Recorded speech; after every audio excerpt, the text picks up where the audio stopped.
Muy bien, estamos inmersos, yo creo que posiblemente la mayoría de los que estáis aquí sabéis que estamos profundizando en este mes de marzo en el servíos unos a otros, ¿verdad?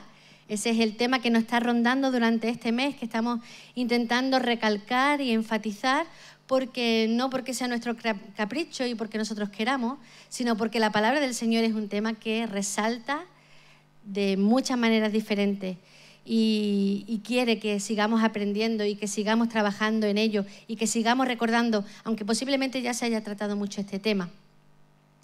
El pastor ha estado predicando en estos dos pasados domingos sobre el servicio y lo primero que se nos estuvo hablando es sobre el servicio del Señor, el ejemplo que el propio Señor nos dio a cada uno de nosotros. Ese es el primer punto que tenemos que tener siempre en cuenta. Cómo el Señor fue el que nos dio ejemplo para que nosotros sigamos sus pisadas. Y es por eso que hablamos de esto y es por eso que predicamos de esto, ¿no? El Señor Jesús fue el primer siervo que dejó todo lo que era, dejó toda su esencia sublime para venir a la tierra a humillarse por cada uno de nosotros. Y ese fue la primera predicación, el primer tema que tratamos sobre el tema del servicio. La semana pasada profundizamos sobre otras cosas y eran los límites en el servicio. Por una parte hablamos del abuso espiritual y se nos presentó como cuidado a quien servimos, porque a quien servimos es a nuestro Señor y como consecuencia a los hermanos, pero que no haya nadie que nos obligue a tener un servicio a ninguna persona, porque eso es voluntario, porque lo hacemos por amor a nuestro Señor, que es el único dueño de nuestra vida. Es a Él a quien servimos. Pero a la vez se nos hablaba de que hay otro límite que puede estar impidiendo que sirvamos, que es la decadencia espiritual. Y eso es lo que muchas veces le ocurrió al pueblo. En esa separación de Dios, en esa lejanía de Dios, dejó de servir a su Señor. Y eso muchas veces es lo que también nos puede pasar a nosotros. Así que estuvimos trabajando en ese tema, que si tenéis interés, pues sabéis que está en la página web y que podéis volver a escucharlo y a seguir aprendiendo de él. Pero hoy me gustaría adentrarme un poco en cómo el Señor quiere que le sirvamos. Y de una manera sencilla, como siempre digo, que podamos indagar un poco en la palabra del Señor y sacar alguna enseñanza para nuestras vidas que nos ayuden a removernos y nos ayuden a ponernos en práctica. Y lo que me gustaría en esta mañana es que pudiéramos ir a Mateo 25, a una lectura que posiblemente conozcáis muy bien. Yo diría casi ya hasta de memoria. Mateo 25,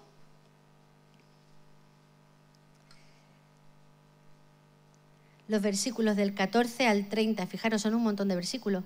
Y os estoy diciendo que posiblemente lo sepáis de memoria. ¿Qué será lo que podamos leer aquí en Mateo 25? Pues dice así la palabra del Señor. Mateo 25, repito, desde el versículo 14 al versículo 30. Porque el reino de los cielos es como un hombre que, yéndose lejos, llamó a sus siervos y les entregó sus bienes. A uno dio 5 talentos, y a otro 2, y a otro 1, a cada uno conforme a su capacidad. Y luego se fue lejos. Y el que había recibido 5 talentos fue y negoció con ellos y ganó otros 5 talentos. Asimismo, el que había recibido 2 ganó también otros 2. Pero el que había recibido 1 fue y cavó en la tierra y escondió el dinero de su señor. Después de mucho tiempo vino el señor de aquellos siervos y arregló cuentas con ellos. Y llegando el que había recibido 5 talentos, trajo otros 5 talentos, diciendo: Señor, 5 talentos me entregaste, aquí tienes. He ganado otros 5 talentos sobre ellos. Y su señor le dijo: Bien, buen siervo y fiel, sobre poco has sido fiel, sobre mucho te pondré. Entra en el gozo de tu señor. Llegando también el que había recibido 2 talentos, dijo: Señor, 2 talentos me entregaste. Aquí tienes, he ganado otros 2 talentos sobre ellos. Y su señor le dijo: Bien, buen siervo y fiel, sobre poco has sido fiel, sobre mucho te pondré. Entra en el gozo de tu señor. Pero llegando también el que había recibido 1 talento, dijo: Señor, Te conocía que eres un hombre duro, que siegas donde no sembraste y recoges donde no esparciste. Por lo cual tuve miedo y fui y escondí tu talento en la tierra. Aquí tienes lo que es tuyo. Y respondiendo su señor le dijo: siervo malo y negligente, ¿sabías que siego donde no sembré y que recojo donde no esparcí? Por tanto, debías haber dado mi dinero a los banqueros y al venir yo hubiera recibido lo que es mío con los intereses. Quitadle pues el talento y dadlo al que tiene 10 talentos, porque al que tiene le será dado y tendrá más, y al que no tiene, aún lo que tiene le será quitado. Y al siervo inútil, echadle en las tinieblas de afuera, allí será el lloro y el crujir de dientes. Fijaros en esta parábola que hemos escuchado tantas veces y que posible en esta mañana no sé si tendré algo nuevo que traer a vuestra mente, a vuestra enseñanza, a vuestro recuerdo. Pero sí que me gustaría hacer una cosa. Mira, ahora que estamos estudiando en el discipulado algo que se llama, a ver dónde está mi adolescente, que yo les capte la atención. Estamos estudiando hermenéutica, una palabra un tanto rara, pero que ellos ya se han aprendido bien porque no paro de repetírsela. Hermenéutica es el estudio de la palabra de una manera profunda y ver su aplicación para nuestros días.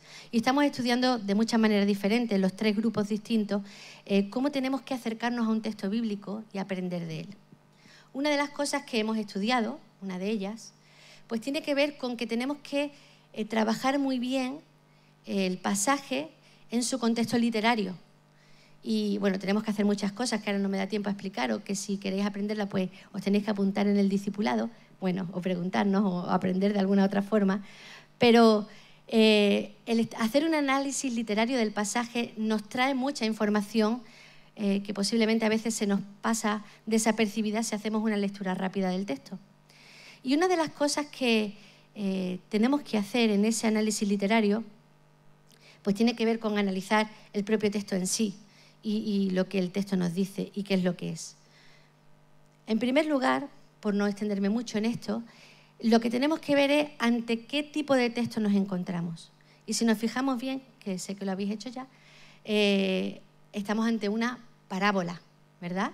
Una parábola no es algo que podamos entender literalmente, sino que es una especie de, si lo utilizáramos con un lenguaje un poco más actual, es como una fábula, lo que se utiliza como una fábula, y es una especie de cuento, en este caso que el Señor contaba de muchas maneras diferentes y que utilizaba como un recurso didáctico muy importante en su enseñanza para contar algo espiritual.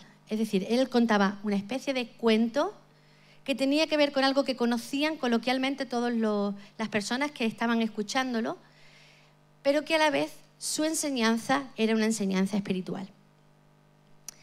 Además, eso, porque el mismo Señor lo hizo así, y si recordáis la parábola del sembrador, el Señor cuenta la parábola, pero después hace una aplicación espiritual, ¿verdad? ¿Os acordáis de eso? Él mismo explica, pues mira, esto es el sembrador es Dios y la palabra es la semilla que se siembra. Y él va haciendo un paralelismo de lo que es la historia con la realidad espiritual. Pues por eso tenemos ese permiso quizás de, en esta parábola de los talentos, sacar esa enseñanza espiritual, que en este caso el Señor Jesús no la explica, pero que sí los propios del momento, y yo creo que hoy en día nosotros también podemos entender claramente cuál es esa enseñanza.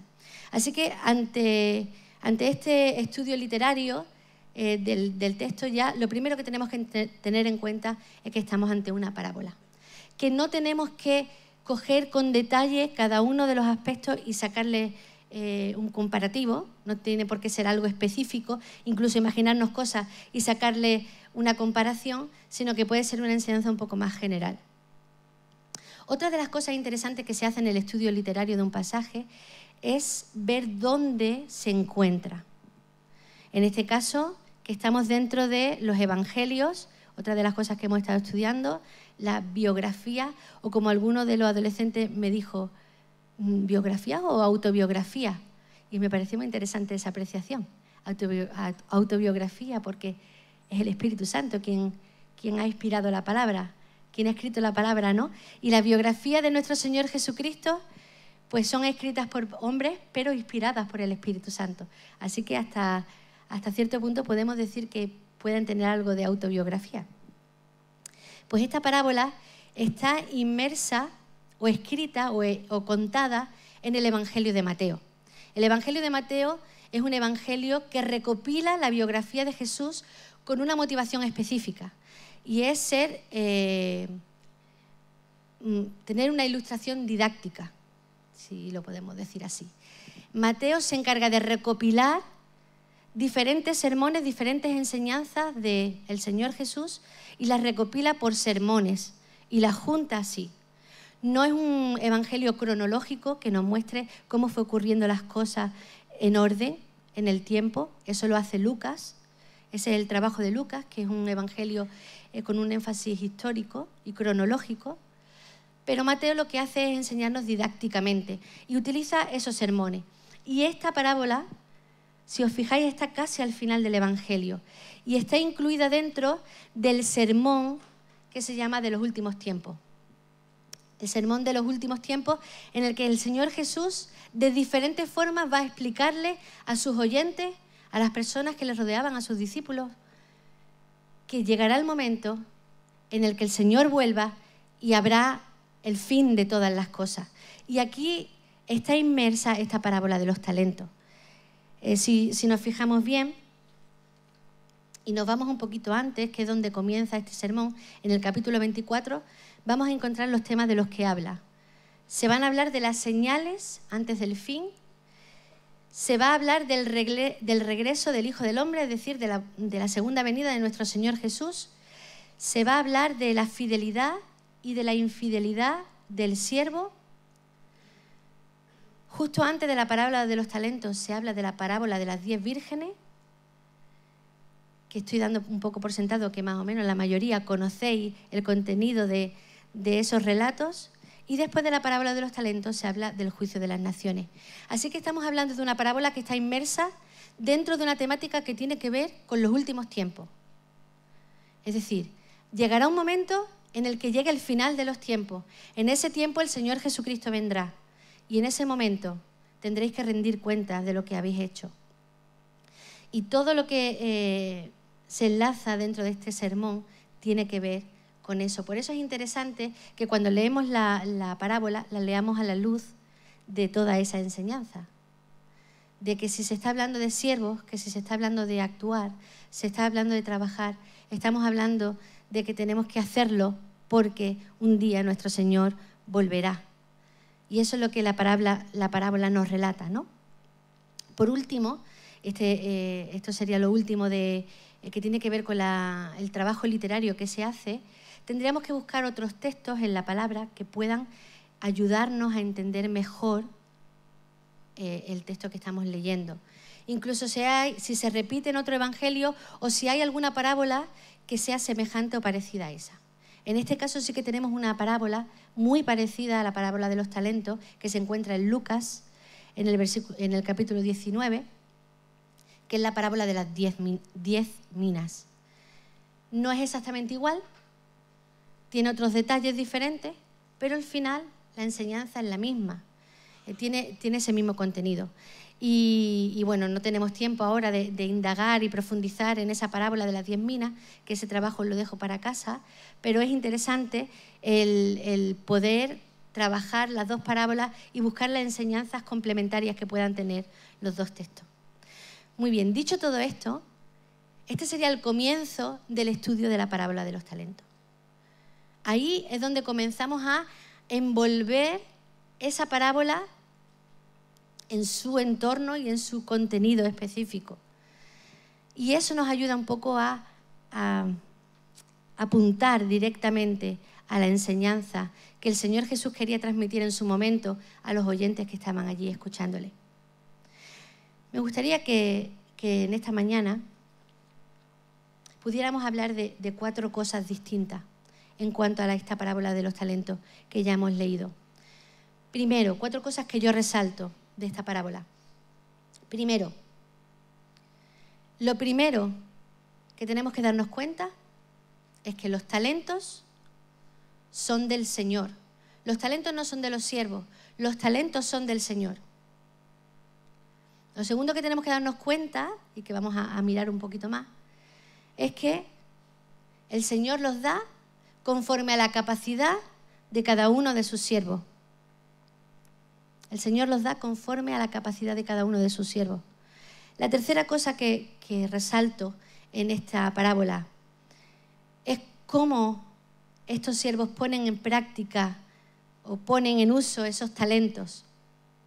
Y lo hacen con inmediatez, con constancia, con iniciativa y con fidelidad. Eso lo vamos a ir descubriendo en este pasaje. Y por último, y lo que así termina la parábola, es que habrá un momento en el que tengamos que rendir cuentas de lo que hemos hecho con esos talentos que se nos han dado. ¿Parece bien? ¿Estáis ya aburridos? Espero que no estemos muy aburridos, para que podamos seguir bien esos 4. Espero no hablar demasiado de cada uno de ellos, porque la enseñanza es sencilla y fácil de comprender, y no creo que tengamos que hacer un trabajo demasiado profundo teológicamente para comprender una realidad muy práctica y muy vívida que tiene esta propia parábola, y que el Señor mismo pues la dijo así, la relató así, para que fuera algo sencillo de comprender y no fuera algo tan profundo que nadie lo pudiera comprender, ¿no? Fijaros, lo primero que os digo, que me resalta a mí de esta parábola, los talentos que se dan en esta parábola son del Señor. Es muy interesante fijarnos en esto, como el que reparte lo que es suyo es el Señor de la historia. No digo el Señor de la historia. Ahora mismo estamos en el pasaje en sí. El Señor de la historia coge lo que es suyo y por su generosidad lo reparte con sus siervos, con un objetivo, obviamente. Él se iba, él se marchaba, y él necesitaba que sus posesiones, lo que él tenía, fuera administrado bien por quienes eran sus siervos. Cuando miramos lo que son los talentos, supongo que muchas veces habréis escuchado esto, ¿no? Pero es bueno recordarlo. A mí, yo lo he escuchado muchas veces y ahora cuando lo recordaba me llamaba la atención. Un talento no es lo que hoy en día entendemos por talentos. Cuando hoy hablamos de los talentos, pensamos en dones, en habilidades que tienen las personas y esas cosas. De hecho, posiblemente ese sea uno de los errores que nos llevan a centrar esta parábola solamente en nuestros dones. Los talentos de la época no tenían nada que ver con eso. Los talentos eran dinero, era dinero físico. Fijaros, un talento era igual a 6.000 dracmas, otra moneda que no conocemos. 6.000 dracmas, un dracma, posiblemente, estamos haciendo una comparativa generalizada porque no se sabe muy seguro cuánto valían cada cosa, y también dependía del imperio o del momento o del tipo de moneda que fuese, pues tenía un valor u otro. El dracma era muy similar a un denario, y un denario sí es más conocido porque todos sabemos que era el pago de un día de trabajo. O sea, que una persona trabajaba un día y le daban un denario. Pues si un talento eran 6.000 denarios, con un talento tenían dinero para 6.000 días, ¿no? Eso es lógico. 6.000 días, yo he hecho las cuentas, me dedico un ratito a hacer, bueno, yo no, la calculadora, a hacer las cuentas. 6.000 días son más de 16 años. Es decir, que con un talento una persona, una familia, podía vivir más de 16 años. Si nos venimos a nuestros días, pues imaginaros que una persona media, un 1.000eurista, ¿no? Lo que se dice hoy en día, 1.000 euros al mes. ¿Cuánto dinero sería eso? Y entonces hacemos las cuentas y nos da que un talento es mucho dinero. 6.000 días, más de 16 años de la vida de una familia. Imaginaros el que ganó, o al que se le dio 2 talentos, o imaginaros al que se le dio 5 talentos. No se le dio cualquier cosa. Se le dio una gran responsabilidad. A veces decimos un talento y parece que es poquita cosa, pero eso era mucho para una persona y para una familia y para administrarlo. Además, los siervos en ese caso sabían perfectamente qué es lo que tenían que hacer con ese dinero, con esos talentos, porque era algo de costumbre. Si el Señor se iba, se marchaba a un viaje que posiblemente no tenían ni idea de cuándo volvería por las circunstancias de la vida y las circunstancias del momento. Sabían que si se les daba un dinero para administrarlo, tenían la responsabilidad de ponerlo en funcionamiento y sacarle rendimiento. No era para esconderlo, no era para desperdiciarlo y perderlo, sino todo lo contrario, para sacarle un beneficio. Así que ellos sabían perfectamente que si el Señor les había dado, lo que les hubiera dado era para negociarlo, para usarlo, para multiplicarlo, pero también para devolverlo. No era para que se lo quedaran ya para siempre. Su responsabilidad era administrativa, no era una herencia en este caso. Haciendo un paralelismo con nuestra vida, haciendo el paralelismo espiritual, fijaros, siempre que pensamos en los talentos, lo que os he dicho antes, pensamos en nuestros dones, porque como talentos hoy en día significa dones, pues entonces ya lo asociamos con dones y lo encapsulamos esta parábola en eso. Pero el Señor no está hablando de nuestros talentos solamente. Yo creo que es fácil entender que aquí se nos está hablando de todo lo que el Señor nos ha dado. Y todo lo que el Señor nos ha dado no son solamente talentos. El Señor nos ha dado muchísimas más cosas. Si nos ponemos a pensar en esas cosas, y yo pienso en mi propia vida y pienso en la vuestra, el Señor nos ha dado la vida en primer lugar. El Señor nos ha dado nuestra familia, nuestros hijos, nuestros padres, nuestros hermanos. El Señor nos ha dado nuestros amigos. El Señor nos ha proporcionado y nos ha guiado y nos ha ayudado en nuestros estudios. El Señor nos ha dado nuestro trabajo.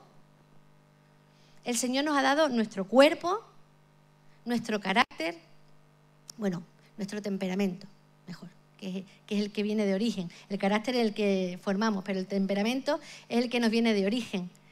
El Señor nos ha dado cada una de esas cosas. Y eso podemos hacer la similitud con los talentos. Todo eso es lo que el Señor nos ha dado. Y todo eso es lo que el Señor quiere que administremos. Y nosotros, como siervos del Señor, y mucho más, como ayer se nos decía, como hijos de Dios, tenemos la responsabilidad de administrarlo de la manera que el Señor nos ha pedido y requiere. Administrarlo es negociar con ello, entre comillas, usarlo, multiplicarlo y devolverlo cuando tengamos que rendir cuenta. ¿Habíais pensado alguna vez en los talentos como todo eso? ¿O nos habíamos quedado un poco ahí solamente pensando, bueno, sí, yo tengo el don de cantar, o yo tengo el don de lo que sea, de escribir, o tengo el don de enseñar, o de cuidar a los niños, y ese es el talento que tengo que poner en práctica solamente? No, hermano, es mucho más que todo eso. Es todo lo que tenemos. Tiene que ser administrado para la gloria de nuestro Señor. Y eso es lo que esta parábola nos está diciendo. ¿Por qué? Porque estamos en este primer punto. Porque no es nuestro. Es del Señor. Y Él ha sido el que nos lo ha dado. Y eso es lo primero que tenemos que tener en cuenta. Él ha sido muy generoso contigo. Él ha sido muy generoso conmigo. Dice la palabra en muchos versículos diferentes que Él nos da todo con abundancia. Nos da sabiduría con abundancia. Nos da su misericordia con abundancia. Nos da su perdón con abundancia. Nos da todas las cosas mucho más abundantemente de lo que podemos imaginar. Nos da la vida abundante. Él ha sido muy generoso con cada uno de nosotros. En segundo lugar, os decía que lo que para mí resaltaba de esta parábola es que el Señor da según la capacidad de cada uno. El Señor, en esta parábola, no vemos que dé por capricho, no vemos que dé porque quiera más a uno que a otro, a uno de sus siervos que lo quiera más o que lo quiera menos, sino que haciendo un análisis de ellos, dice, a ver, este tiene capacidad para administrar 5 talentos. Este tiene capacidad para administrar 2 talentos. Y este tiene capacidad para administrar 1 talento. según la capacidad de cada uno, dice la parábola con estas palabras, el Señor le da los talentos y le da las cosas que puedan administrar. Y eso me llamaba mucho la atención, porque como he dicho, no es por capricho, no es porque ame más a uno que a otro, no es por hacer diferencias, sino porque mira a la persona, porque conoce al siervo y sabe lo que cada uno puede gestionar y lo que cada uno no puede gestionar. Así que creo que el amor redunda ahí. Parece que es una discriminación, dice, uy, porque a uno le da 5 y no le da a todos igual, ¿no? Lo hubiera distribuido todo por igual y a cada siervo le hubiera dado lo mismo. No, es que a cada uno, según la capacidad, según lo que podía hacer, le da lo que puede administrar.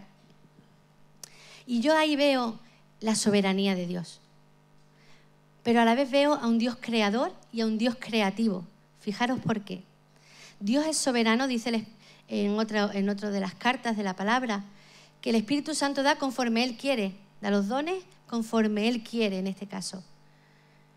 Dios es un Dios soberano. Él tiene todo el poder, ¿verdad? Nadie duda de eso, por lo menos los que estamos aquí, espero. Dios tiene todo el poder y puede hacer lo que quiera y puede hacerlo como quiera. Y además tiene la autoridad para poder hacerlo. Pero este Dios que es maravilloso, este nuestro Dios que es tan maravilloso, que además es nuestro creador, nos conoce a cada uno tal y como somos. De hecho, nos ha creado a cada uno tal y como somos. Y sabe cuáles son nuestras capacidades y cuáles no lo son. Sabe lo que podemos gestionar y lo que no podemos gestionar. Así que a cada uno de nosotros nos da los talentos, es decir, todo lo que tenemos, según podamos gestionarlo o no. No porque nos quiera más o menos que a otro, no porque por capricho Él ha decidido eso, sino porque su amor está sobre todas esas cosas y nos conoce y sabe lo que cada uno podemos hacer o no podemos hacer. Leía sobre este tema una predicación de Spurgeon. Sabéis que es un predicador muy importante o relevante dentro del protestantismo y del siglo XIX. Y decía una cosa así, a ver si puedo transmitiros lo que yo entendí y lo que él decía. Dice así: hay miles de ramas y de raimilletes en los árboles del bosque. Si todas las aves fueran águilas, ¿cómo serían alegrados los bosques con los cantos? ¿O cómo podría disfrutar cada ramita de su ave cantora? Pero debido a que Dios quiere que cada ramita tenga su propia música, hizo que el ave cantora se posara en ella. Cada esfera ha de tener la criatura que la ocupe, adaptada al tamaño de la esfera. No sé si esta frase así un poco sacada fuera de lo que era su meditación sobre este tema es fácil de comprender. Pero lo que quizás se quería resaltar aquí es que el Señor quiere que cada uno ocupe su lugar. Y hay lugares que son posiblemente más pequeños, en el caso de las aves, ¿no? Lugares, sitios donde un águila no cabría, pero sí un gorrión. Y hay lugares donde un gorrión no puede llegar, pero sí puede llegar un águila. Y el Señor quiere que toda su creación sea ocupada con su creación. Por eso hay águilas y hay gorriones. Hay hormigas y hay elefantes. Hay seres humanos más altos y hay otros que somos más chiquitillos. Porque unos tienen que llegar. Yo pensaba en esto y siempre pienso, obviamente, ahora en mi hijo, que es más alto que mi marido. Antes era mi marido. Que él llega a las partes altas del armario y aunque yo tengo una escalerita para subirme, porque no llego, pues siempre me gusta pedirles ayuda a ellos para que vengan y me cojan lo que hay encima. Y a veces soy yo la que llego a sitios más pequeños porque soy más chiquita y me cuesta menos trabajo agacharme. Pues el Señor a cada uno nos ha hecho de manera maravillosa y creativamente diferentes. Y eso es maravilloso. Y eso muestra su amor y muestra su creatividad y su creación perfecta y preciosa para lo que Él quiere. Por eso el Señor te ha hecho a ti único y especial. No que seas imprescindible, pero sí que eres único y especial. que te ha hecho para algo en concreto que tienes que hacer y que, como antes Paula ha mencionado, ¿no? Un propósito para cada una de nuestras vidas. El Señor tiene un propósito para cada una de nuestras vidas. Si no lo hacemos, ¿no se va a hacer? No, seguramente en su voluntad en general se hará. Pero tú te vas a perder la oportunidad y la posibilidad de poner en práctica lo que el Señor quiera hacer contigo. Y te vas a perder las bendiciones que el Señor te quiera dar mientras tú haces lo que Él quiere hacer contigo y con lo que te ha dado y con lo que quiere que administres. La tercera cosa es que la parábola nos muestra cómo el Señor quiere que los siervos pongan en práctica sus talentos. Y yo he visto cuatro cosas diferentes aquí que antes os he mencionado. La inmediatez, la iniciativa, la constancia y la fidelidad. Los siervos, cuando recibieron los talentos, al momento, por lo menos 2 de ellos, vamos a hablar de los 2 que finalmente fueron considerados fieles, inmediatamente cogieron los talentos que se le habían dado y los pusieron en marcha, desde el primer momento. Negociaron, dice el de los 5 talentos, negoció con ellos y consiguió otros 5 talentos. El segundo no se nos menciona que negociara con ellos, pero sí se dice que consiguió 2 talentos más también. Multiplicó lo que tenía. Así que eso lo hicieron de inmediato, no esperaron. De hecho, eso es lo que hizo el tercer siervo. No sé si esperó, lo que hizo fue directamente esconderlo y asustarse. Pero los otros 2 inmediatamente obedecieron y se pusieron a trabajar con lo que el Señor les había dado. Y lo hicieron con iniciativa. El Señor ahí no dice que les dijera, mira, tú tienes que hacer esto y tú tienes que hacer lo otro, sino que cada uno lo hizo con iniciativa. Estos 2 siervos también mostraron su constancia, porque cuando vuelve el Señor y les pide cuentas, ellos estaban preparados para devolverle lo que tenían que devolverle. El único que no estaba preparado era el tercero, del que hablaremos ahora después. Pero estos estaban preparados y habían sido constantes en su trabajo desde el día 1 hasta el día que el Señor volvió. Y no se nos dice cuánto tiempo tardó, pero parece que fue bastante tiempo. Que fue bastante tiempo en lo que es la historia que cuenta. Y sobre todo ahí vemos, en la respuesta del Señor Jesús, su fidelidad a su Señor. Ellos fueron fieles, estos 2 siervos, fueron fieles a su Señor. No cogieron el dinero y se lo gastaron para su propio beneficio. No se olvidaron que era el dinero del Señor, sino que hasta el final estuvieron trabajando para devolverlo a quien se lo tenía que devolver. Y posiblemente tuvieran sus propios beneficios de esto, seguro. De hecho, era su trabajo. Pero sabían a quién tenían que devolvérselo. Pablo era un siervo del Señor que tenía muy claro cómo tenía que ser su servicio, y me gustaría que, si queréis buscarlo, aunque lo voy a leer en otra versión, podamos ver cuál era su entendimiento del servicio. Eso lo encontramos en 2 Corintios 6, 3, empezando por el versículo 3. Y Pablo dice así en cuanto a lo que hacen. Dice, por nuestra parte, a nadie damos motivo alguno de tropiezo, para que no se desacredite nuestro servicio. Más bien, en todo y con mucha paciencia nos acreditamos como servidores de Dios. Y fijaros el servicio a Dios que Pablo empieza a relatar aquí. En sufrimientos, en privaciones y angustias, en azotes, en cárceles y tumultos, en trabajos pesados, en desvelos y hambre. Servimos con pureza, conocimiento, constancia y bondad, en el Espíritu Santo y en amor sincero, con palabras de verdad y con el poder de Dios, con armas de justicia, tanto ofensivas como defensivas, por honra y por deshonra, por mal y por buena fama, veraces, pero tenidos por engañadores, conocidos, pero tenidos por desconocidos, como moribundos, pero aún con vida, golpeados, pero no muertos, aparentemente tristes, pero siempre alegres, pobres en apariencia, pero enriqueciendo a muchos, como si no tuviéramos nada, pero poseyéndolo todo. Pablo y los que con él estaban tenían muy claro cómo tenía que ser su servicio al Señor. Aquí destacan otras muchas actitudes y otras muchas cualidades que tenían como siervos. Pero esta parábola sí que nos muestra la importancia de que cuando el Señor nos ha dado todo lo que nos ha dado, quiere que desde el minuto 1 hasta el minuto final lo usemos para la gloria de nuestro Señor. Y además especifica en otros pasajes que estos dones, que estas cosas que el Señor nos ha dado son para edificación de la iglesia y para la gloria del Señor. No es para nuestra edificación, no es para lo que nosotros queramos, no es para nuestro propio capricho, sino para la gloria de nuestro Dios. Y para ayudarle como instrumentos en sus manos para la extensión del reino de Dios. Eso es lo que la palabra del Señor nos muestra y nos dice, y es lo que enseñamos y predicamos.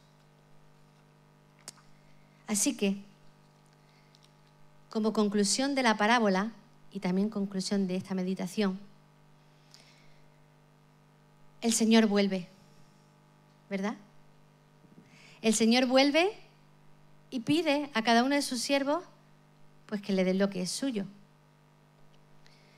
Y estos dos primeros siervos, dice el Señor, bien, buen siervo y fiel. Sobre poco has sido fiel, sobre mucho te pondré, entra en el reino, en el gozo de tu Señor. Los dos no rentaron lo mismo. Uno rentó 5 talentos y el otro 2 talentos, ¿verdad? Las ganancias fueron diferentes, pero los dos fueron tenidos como fieles. Y es que no importa lo que tenemos, sino que importa cómo lo usamos y cómo lo ponemos en práctica. No importan los resultados, que posiblemente muchas veces no los veamos, sino que depende cómo ponemos en práctica, con qué actitud ponemos en práctica y ponemos en funcionamiento todo aquello, talentos que el Señor nos ha dado, todo lo que el Señor nos ha dado. El tercer siervo es tenido como infiel y negligente. En otras versiones encontraréis que el Señor le dice malo y holgazán. Su justificación fue: Señor, es que yo te conozco, que tú eres un hombre duro, y entonces cogí porque tuve miedo y escondí el dinero. Y el Señor ve más allá de esa excusa y le dice, no, miedo no. Si me hubieras tenido miedo, lo que hubieras hecho es todo lo contrario. Te hubieras puesto en marcha, hubieras trabajado bien y me hubieras dado renta, porque sabes que soy un señor duro, pero lo que tú has hecho es faltarme al respeto. Lo que has perdido es el temor. Todo eso no lo dice, eso lo estoy diciendo yo. La parábola en sí no lo dice. Eso es lo que interpretamos de ella. Lo que vemos, has perdido el temor por tu Señor. Has perdido el respeto a tu Señor. Te estás justificando en el miedo y no has hecho lo que tenías que hacer. Te has convertido en un malo y holgazán, en un infiel y un negligente. Así que tu pago, a diferencia de los otros dos, será, ahí dice, quitarle lo que tiene, dárselo al que más tiene y tú y a él ser enviado a la oscuridad, donde será el lloro y el crujir de dientes. Ya ahí parece que el Señor Jesús ya hace la aplicación espiritual, ¿no?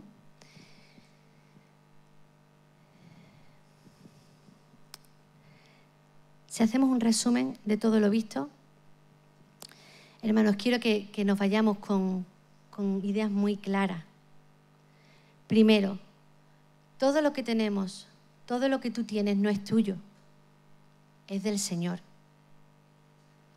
Si ese es lo primero que reconocemos, entonces nuestra actitud y nuestra vida seguramente se tornará y cambiará las prioridades, porque nuestra prioridad tiene que ser el Señor. Buscad primeramente el reino de Dios y su justicia y todo os será añadido. Si nos damos cuenta que todo es de nuestro Señor, nuestra vida la trataremos de otra forma totalmente diferente. Además tenemos que recordar que el Espíritu Santo nos ha dado todo lo que tenemos porque sabe que somos capaces de gestionarlo. No nos va a dar más de lo que podamos gestionar, ya sea lo que sea, ya sean nuestros dones, ya sean nuestras circunstancias, ya sean nuestras oportunidades. sea lo que sea, el Señor nos lo da porque somos capaces de gestionarlo y no tenemos excusa de no hacerlo. No nos ama menos porque tengamos menos cosas, ni nos ama más porque tengamos más cosas. No lo ha hecho por capricho, lo ha hecho por amor. Y porque a ti te quiere en un lugar específico donde quiere que tú estés y donde quiere que tú actúes y trabajes en pro de su reino y del crecimiento de su reino, que es de lo que estamos hablando aquí. Por último, quiere que todo lo que te ha dado no lo descuides y digas, no, mira, hoy no, mañana. No, mañana cojo el talento y lo administro. No, tienes que administrarlo de inmediato, hoy, con iniciativa, no esperando que te digan lo que tienes que hacer, sino, se me ha ido la palabra, poniéndote al servicio para saber qué es lo que tienes que hacer. No infielmente, olvidándote de quién es tu Señor y haciéndolo por ti, para tu propio beneficio, sino recordando al Señor, que es el que te ha dado todas esas cosas. Y me faltaba una cosa, ¿verdad? Con constancia, desde el día 1 hasta el final. No porque seamos demasiado jóvenes no tenemos que hacerlo. Como jóvenes tenemos que actuar en el momento en el que estamos, con las capacidades que ahora tenemos y las circunstancias que ahora tenéis. Tenéis que actuar, pero no por ser demasiado mayores. A ver, aquí miro ahora. No por ser demasiado mayores podemos decir, ya los hemos hecho todo, ya se ha acabado nuestro trabajo, hasta que el Señor venga o hasta que el Señor nos lleve a su presencia. Eso es lo que nos ayuda a recordar esta parábola. Así que estamos llamados a servir al Señor. Obviamente, sabemos que eso es la consecuencia de nuestra salvación. Somos salvos por fe, dice Efesios 2. No por obras, pero sí para buenas obras. La consecuencia de nuestra fe, la consecuencia de ser hijos de Dios, es que estamos aquí para servir al Señor, para amarle, para bendecirle, para trabajar en su obra. Y eso es lo que el Señor está pidiendo de nosotros, una de las cosas que pide de nosotros. Así que no podemos tenerlo en poco. Y hermanos, si me gustaría que nos fuéramos de aquí en esta mañana con algún pensamiento en este sentido, es que lo que el Señor te haya dado, no esperes a dentro de un mes, a cuando termines los exámenes, a cuando tengas un trabajo mejor, a cuando nazca tu niño o a cuando, ya no sé cuándo. Ya, desde ya, ponlo en las manos del Señor, porque es a través del poder del Señor que puedes hacer todas las cosas, no por nosotros mismos. Posiblemente nos sintamos incapaces, pero si el Señor te lo ha dado, el Señor te va a ayudar y te va a capacitar para que lo lleves a cabo. Necesitamos una iglesia que despierte, hermano. Esta ya es mi conclusión, ya al final ya que se me escapa de los papeles. Necesitamos que la iglesia despierte, que somos 300. Si cada uno de los 300 que somos aquí, bueno, a lo mejor no somos 300, pero sí podemos serlo, incluso muchos más, hiciéramos lo que el Señor quiere que hagamos, ¿qué sería esta iglesia? ¿Qué haríamos? Podríamos hacer montones de cosas. Y ya entendemos las circunstancias, que cada uno tenemos nuestras vidas, que tenemos nuestros problemas. Todo eso se entiende, pero no es una justificación. Porque lo que el Señor te ha dado quiere que lo pongas en práctica. Porque sabe que estás capacitado para ello. Así que, hermanos, de verdad que deseo con todo mi corazón que nos vayamos de aquí con ese ímpetu y con esa alegría de querer servir al Señor en lo que Él nos esté pidiendo. Aunque nos parezca poca cosa, estoy segura que si es el Señor el que te lo está pidiendo, lo que quiere es que lo hagas, porque posiblemente eso ayude a algo más grande. Y el Señor merece lo mejor de nuestras vidas, porque nos lo ha dado todo. Y a veces no somos ni capaces de darle un poquito.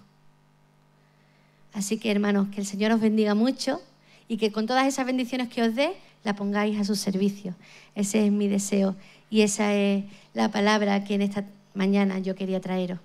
Y yo le pedí al grupo de alabanza que pudiéramos cantar una canción que nos anime a eso, que nos anime a a que hoy ya es el tiempo, que no mañana, que es hoy, cuando tenemos que ponernos en la mano de nuestro Señor. Así que si os parece bien, os invito a que os pongáis en pie y que juntos podamos cantar.